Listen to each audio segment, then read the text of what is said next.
Meet the latest addition to Meyer Sound's Ultra Series of self-powered loudspeakers, the UPQ-1P. Just like all the Ultra Series products, it packages great sound in a powerful and compact unit, making every event or venue sound just right. IED, a proud member of the MyTech Communications Group, continues its tradition of the total Ethernet audio-visual paging solution. The new Sidekick microphone station from IED. Welcome back to our second part of Viewpoint. This is Pat Thompson with TV Magic.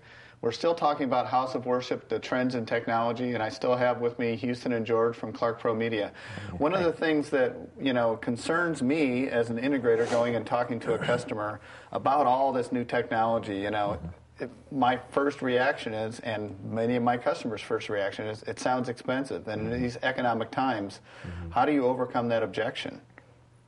I think it's the same thing I think that we've been saying for years and years as a consulting and integrator community is you need to lay the appropriate foundation and then you can grow from there.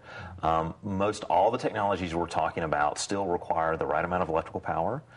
They still require conduit. They still require good cabling.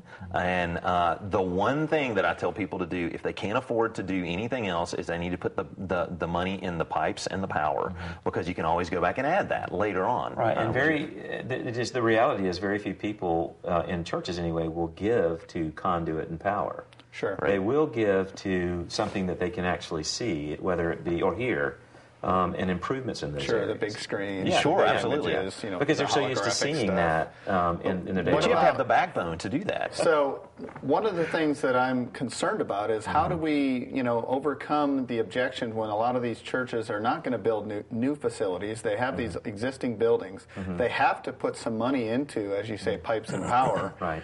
But they really want to show the glitz and glamour to their congregation. I think in many ways it is a reordering of priorities. If you look relatively speaking, 100 years ago, people spent a lot of money on a pipe organ. If you value pipe organs, then you probably don't value some of the more modern technologies and how it's implemented in a church environment. So I think churches really have to ask the question, who are we trying to reach? And if the segment of the population we're trying to reach values the technology as a medium of communication, then there's absolutely no way a church can ignore it, or they will become obsolete in terms of a communication location for people. Sure. Well, I think that there's so many different aspects that we've talked about. What's the one thing that you'd like to, drive home from these conversations that we've had? For me personally, I'm always striving to figure out what the client wants to be able to accomplish to be relevant in their community.